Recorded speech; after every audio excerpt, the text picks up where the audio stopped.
اپنی ذات کو پہچاننے کے لیے پہلے جانو کہ یہ ذات ہے کیا. تو کل جن کو یاد ہو میں نے کہا تھا یہ مت پوچھیے کہ انسان کیا ہے، یہ سوال کریے کہ انسان کیا نہیں ہے. تو پہلا سوال کیا کہ انسان پتھر نہیں ہے پر پتھر کے کمالات کو رکھتا ہے. انسان درخت نہیں ہے پر جتنے کمالات درخت میں ہیں انسان ان کو رکھتا ہے. انسان حیوان نہیں ہے پر جتنے کمالات حیوانات کے اندر ہیں وہ سارے کمالات انسان کے پاس ہیں. اور کتنا کریم ہے میرا خدا. ضعیف بنانے پر آئے تو انسان اتنا ضعیف ہے ایک ڈینگی مچھر کے کاٹنے پہ مر جاتا ہے. انسان اتنا ضعیف ہے ایک سانپ سے ڈس لے انسان مر جاتا ہے. یہ اس کا مقام ضعف ہے. اور انسان جب طاقتور بن جاتا ہے تو طاقتور اتنا ہے کہ جہازوں کو اڑاتا ہے، یہ سفینوں کو دریا میں چلاتا ہے، یہ بڑی بڑی جنگوں کو فتح کرتا ہے. لیکن ذرا سوچو وہ جو کمال ہے جس سے تو جہاز اڑاتا ہے، جس سے تو سفینے چلاتا ہے، وہ کمال جسم نہیں ہے. تیرا جسم ضعیف ہے. اسے سانپ ڈس لے جسم مر جاتا ہے، ڈینگی کا مچھر کاٹ لے جسم مر جاتا ہے، کیونکہ جسم ضعیف ہے. اور جس کمال کے ذریعے سے تو جہازوں کو اڑا رہا ہے وہ کمال جسم کا کمال نہیں تھا، وہ کمال تیری عقل کا کمال تھا. اور وہ کمال اتنا بڑا کیوں ہے؟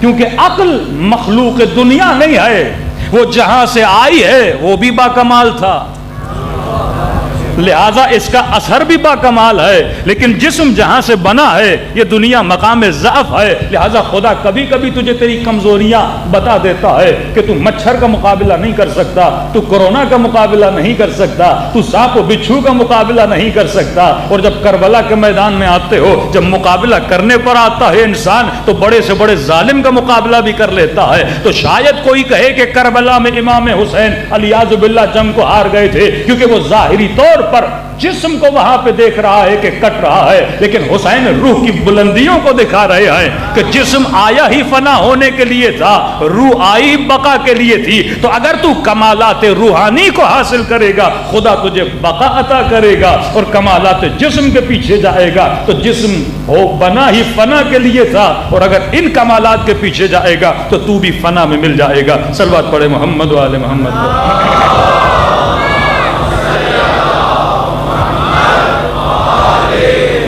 وَأَجِّلْ فَرَجَهُمْ. تو دو جنبے، دو سائے سمجھ لو، دو عکس سمجھ لو تمہارے وجود میں نظر آتے ہیں. جسم نڈھال ہو جاتا ہے، ضعیف ہو جاتا ہے، لیکن تیری خواہش کبھی ضعیف نہیں ہوتی، تیری تمنا کبھی ضعیف نہیں ہوتی. جو بستر مرگ پہ بندہ سویا ہوا ہے خواہشیں اس کی بھی ختم نہیں ہوتی. وہ جینے کی خواہش کرتا ہے، وہ چلنے کی خواہش کرتا ہے، لیکن چل نہیں پاتا کیونکہ جسم ساتھ نہیں دیتا. وہ سال ہر سال جینے کی خواہش کرتا ہے لیکن جسم ساتھ نہیں دیتا. کھانے کی خواہش کرتا ہے پر دانت ساتھ نہیں دیتے. تو جسم ضعیف ہے لیکن خواہش قوی ہے، کیونکہ خواہش کا تعلق جسم سے نہیں ہے، تیرے روح سے ہے. تو ہم نے کہا انسان نبات نہیں ہے پر کمالات نباتی رکھتا ہے. بچوں کے لیے پھر ریپیٹ کر رہا ہوں کیونکہ درخت میں نمو ہے، درخت بڑا ہوتا ہے، بچہ چھوٹا ہوتا ہے، بائی ٹائم اس کا قد بڑا ہوتا ہے تو وہ کمال نباتی اس کے اندر ہے، کمالات حیوانی اس کے اندر ہیں. جب تک اپنے بچوں کو سمجھاؤ گے نہیں کہ میرے لال یہ جو تو کھانا کھا رہا ہے اس میں کوئی کمال نہیں ہے، یہ حیوانی کمال ہے، حیوانات بھی کھاتے ہیں، تو پانی پیتا ہے، حیوانات بھی پیتے ہیں. میرے لال بڑا ہو کے شادی کرے گا، یہ جنبہ حیوان کے اندر بھی ہے. اب کوئی باپ یہ کہے کہ مولانا میں اپنے بچے کو پڑھا لکھا کے فخر کرتے ہیں نا، میں نے بچے کو ڈاکٹر بنایا، میں نے بچے کو انجینئر بنایا. سوال یہ ہے تم نے انجینئر کیوں بنایا؟ تاکہ اسے ایسا ہنر دوں کل یہ بھوکا نہ مرے، اپنی بیوی بچوں کا پیٹ پال سکے. تو یہ کوئی بڑی بات نہیں ہے. چڑیا بھی اپنے بچے کو اڑنا سکھاتی ہے، ہاتھی بھی اپنے بچے کو شکار سکھاتا ہے، کبوتر بھی اپنے بچے کو شکار